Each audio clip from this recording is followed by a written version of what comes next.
Hello বন্ধুরা, সবাই কেমন আছো? আশা রাখছি সবাই খুব ভালো আছে এবং আমি অনেক ভালো আছি।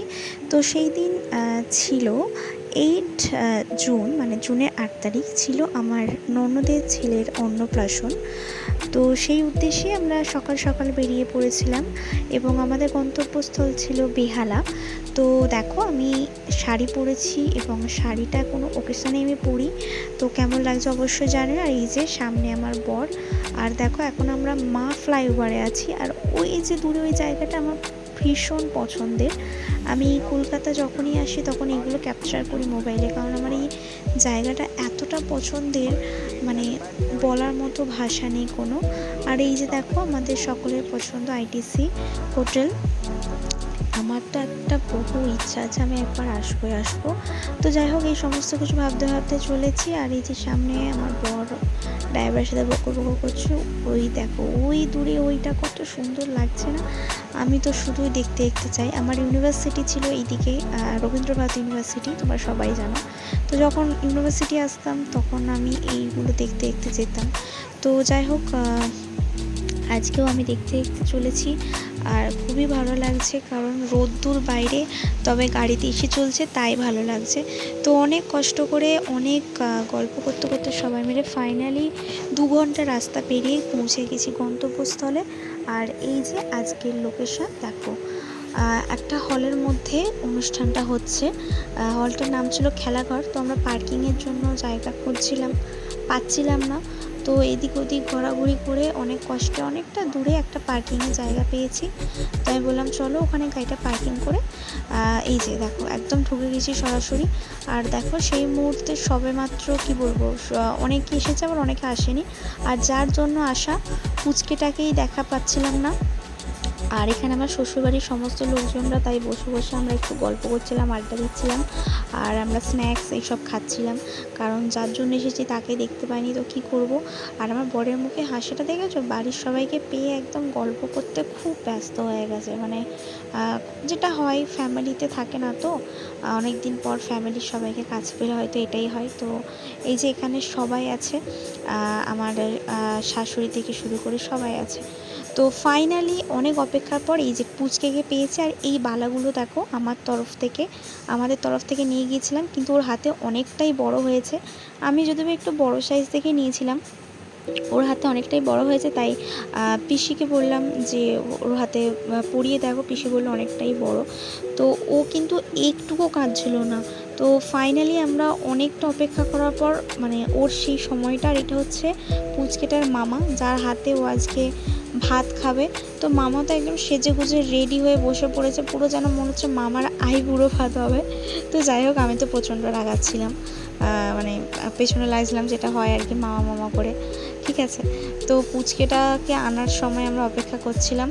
এবং এখানে দেখো সবাই প্রেজেন্ট, সবাই দাঁড়িয়ে আছে দেখবে বলে, যে ভাত খাওয়াবে একটা অনুষ্ঠান। এবং কত সুন্দরভাবে ডেকোরেশন করেছে দেখো। এই যে পুচকেটা তার মায়ের কোলে চুপ করে আছে, একটুও কাঁদছে না। মানে আমি আমার জীবনে এরকম একটা বাচ্চাকে দেখলাম যে একটুও কাঁদছে না। ওর কিন্তু ঘুম পাচ্ছে, আর মানে ও চুপচাপ আছে, একদম পুরো চুপচাপ আছে। আর এই যে দেখো মামার কোলে বসে পড়েছে একদম পুচকে, কত কিউট একটা বেবি, তাই না? তো ওর মা বাবাও অবশ্যই কিউট, মানে সুন্দর, সেই জন্যই ও কিউট। আর এই যে দেখো ফাইনালি ভাত খাবে, আমরা সেটা দেখার জন্যই বসে আছি। আর ওকে দেখো কি সুন্দর সবাইয়ের দিকে দেখছে, বাট ও কোনোভাবে ডিস্টার্ব হচ্ছে না। তো যাই হোক, ওর বলে বলে সবাই দিচ্ছে যে এইটা মাখাও ওইটা মাখাও, মাখানো হলে এইটুকু আলে দাও। আর এদিকে দেখো সবাই বসে আছে, আর বাকিরা আমরা সবাই ভিড় করে আছি। আর ওই যে পুচকেটার বাবার কোলে, কারণ ওকে খাওয়ানো হবে। আর কতটা মানে ভালো লাগছে সবাইকে দেখে, সবাই কত এক্সাইটেড যে ও ভাত খাবে। আর একটা সব কিছু শুভ সময়, শুভ লগ্ন থাকে, সেটা দেখেই খাওয়ানো হচ্ছে। তো সবটা তো বাচ্চাটার মুখে দেওয়া যাবে না, যেটুকু সামান্য দেওয়ার নিয়ম সেটুকুর মধ্যেই সমস্ত কিছুটা সীমাবদ্ধ রাখতে হবে। তো ওনারা খুব অ্যাক্টিভ এইসব দিক থেকে, যেটা লক্ষ্য করলাম, ওনারা খুবই কী বলবো অ্যাক্টিভ, সময় দিনক্ষণ এইসব। তাছাড়া বেবিটা কতটা কী খেতে পারবে সমস্ত কিছুটা নিয়ে ওনারা প্রচণ্ড অ্যাক্টিভ। তো এখানে তোমরা দেখো সমস্ত কিছু মেনু আছে, বাট যেটা আমাদের বাঙালিদের মোস্ট ইম্পর্ট্যান্ট আমাদের থাকে একটা মাছের মুড়ো, সেটা কিন্তু এখানে নেই। আমি এটা উল্লেখ করে দিলাম কারণ তোমরা অনেকেই এই ভিডিওটা দেখবে এবং ভাবতে পারো যে মাছের মুড়ো কোথায়। তো যেখানে যেটা নিয়ম, এখানে কোনো মাছের মুড়ো নেই। মাছের আইটেম আছে, বাট ওই রকমভাবে মাছের কোনো মুড়ো টুড়ো এখানে আলাদাভাবে দেওয়া হয়নি। আর ওই দেখো কিউটিটাকে একদম একটা সুন্দর মালা পরিয়ে দেয়, সব চুপচাপ বসে বসে দেখছে, ভাবছে আমাকে নিয়ে এরা কী করছে কী করছে। তো যাই হোক, যেটা নিয়ম সব কিছুটা মাখিয়ে দেখো গালে দেওয়া হচ্ছে। তো এইটা অ্যাকচুয়ালি তোমাদের সাথে শেয়ার করি, এটা আমার হচ্ছে পিসি শাশুড়ির মেয়ের ছেলের অন্নপ্রাশন। আর এই যে সামনে অরেঞ্জ কালারের শাড়ি পরে, এটা আমার পিসি শাশুড়ি, ছোটো পিসি শাশুড়ি। আর ওই দিকেরটা ওই দিকেরটা হচ্ছে আমার ননদের মানে শাশুড়ি, মানে এই যে বেবিটার ঠাম্মি।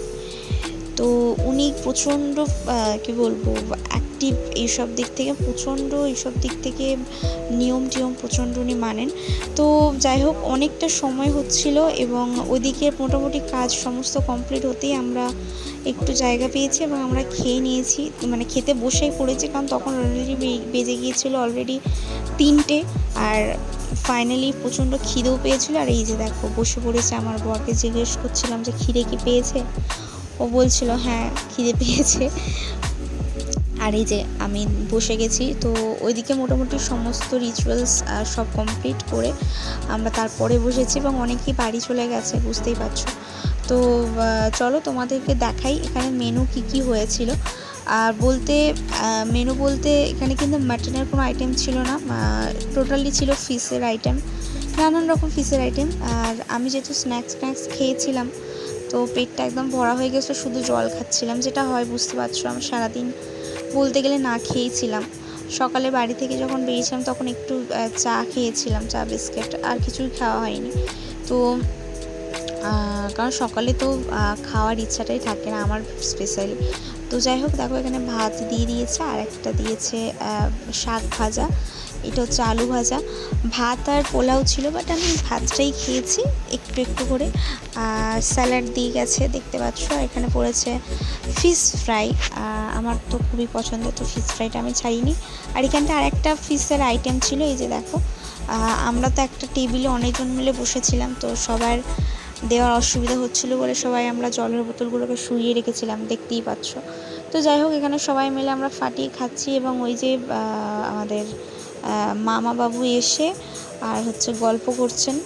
তো খাচ্ছি কারণ ওনার তো খাওয়া হয়ে গেছে, উনি ভাগ্নের বাকি খাবারটা উনি খেয়ে নিয়েছেন আর এখানে দাঁড়িয়ে গল্প করছেন। তো এই যে আমার মানে খাওয়াটা কমপ্লিট হয়ে গেছে, আমি শুধু একটু করে খাচ্ছি কারণ ওই সময়টা খিদেটা একদমই মরে গিয়েছিলো, কারণ অলরেডি 3টে 3:30 বেজে, যদিও বা এই সময় খাই, কিন্তু কী বলতো সারাদিন না খেয়ে একদম যা হোক করে মোটামুটি খাওয়া দাওয়া করে উঠে পড়েছিলাম। তো উঠে পড়ে তখন বাজে প্রায় 4টে। তো একটু সবাই মিলে আবারও আড্ডা দিচ্ছিলাম পান খেতে। আর এটা আমার পিসেমশাই, শ্বশুর পিস শ্বশুর। তো উনি গল্প করছিলেন, উনি খুবই মজাদার মানুষ, রসিক মানুষ, খেতে ভালোবাসেন, যেটা হয়। উনি খুব গল্প করছিলেন, তো আমরা খাওয়া দাওয়া করে আবারই গল্প করতে বসে গেছিলাম।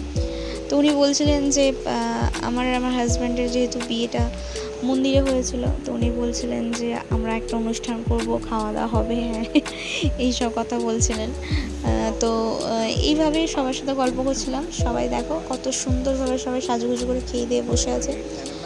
একটা মনের কথা, সবার ইচ্ছে হচ্ছে যে আমরা একটু শুয়ে পড়ি, কিন্তু শোয়ার কোনো চান্স নেই। আর আমার বর তো একদম খুশ মেজাজে আছে, তার তো কোনো পাত্তাই নেই, সে বিশাল হচ্ছে মজাতে আছে। সবাই মিলে ফাটিয়ে আমরা এখানে গল্প করছি। আর এই যে ওইটা হচ্ছে আমার পিস শ্বশুরের ছেলে। তো যাই হোক, দুজনেরই মানে ওই মামা, পুচকেটার মামা আর আমার পিস শ্বশুরের ছেলে, দুজনের কারোরই বিয়ে হয়নি। কেউ যদি পাত্রী যোগাযোগ দিতে বা দিও। আর এইটা হচ্ছে আমার 2 পিসি শাশুড়ি, এটা ছোটো পিসি আর এদিকে হচ্ছে বড় পিসি। তো অনেক অপেক্ষা করার পর আমার ননদ বললো যে চলো বৌদি একটু আমার ফ্ল্যাট থেকে ঘুরে আসবে। তো আমরা ওখান থেকে বেশিটা না, তো গাড়ি করে দেখো ননদের বাড়িতে চলে এসেছিলাম। তো তখন অলরেডি বেজে গেছে 5টা। তো আবার 2 ঘন্টার রাস্তা জার্নি করে বেরোতে হবে, বেহালা থেকে ফিরতে হবে। তো ওই যে পুচকিটা শুয়ে এবার খেলা করছে, একটু ওর ঘুমটা কেটে গেছে। তো সবাইয়ের সাথে দেখা করে সব কিছু শেষ করে অলরেডি আমরা বেরিয়ে গিয়েছিলাম। এই যে দেখো বেরোচ্ছি, আর বেরোনোর সময় এটা একটু রিলস করছিলাম, বরকে বললাম রিলস করে যাও, চলো এবার বাড়ি যাব। ওইটুকু করেই এবার বাড়ির পথে রওনা হয়ে দিয়েছিলাম। এই যে দেখো আমরা বাড়ির দিকে বেরিয়ে গেছি। তো চলো আজকের ভিডিওটা এইটুকুটাই, কেমন লাগলো অবশ্যই জানিও। আর সত্যি কথা বলতে প্রচণ্ড টায়ার্ড, এই যে দেখো প্রচণ্ড টায়ার্ড। মোস্ট ইম্পর্ট্যান্ট শাড়ি পরতে একদমই পারি না, আর শাড়ি পরলে খুব কষ্ট হয়। আবার এতটা টাইম ছিলাম শাড়ি পরে, তো বাড়িতে গিয়ে একদম ফ্রেশ ট্রেশ হয়ে শুয়ে পড়বো, তো সেটা ভাবতে ভাবতেই ভিডিও করতে করতে যাচ্ছিলাম। তো যাই হোক, বাড়ির দিকে যাচ্ছি। তো আজকে ভিডিওটা কেমন লাগলো অবশ্যই জানিও, আর ভালো লাগলে অবশ্যই লাইক কমেন্ট করো। আর আর কি বলবো, আর কিছু না, টাটা বাই বাই, সবাই ভালো থেকো আর সাবস্ক্রাইব করো। Thank you.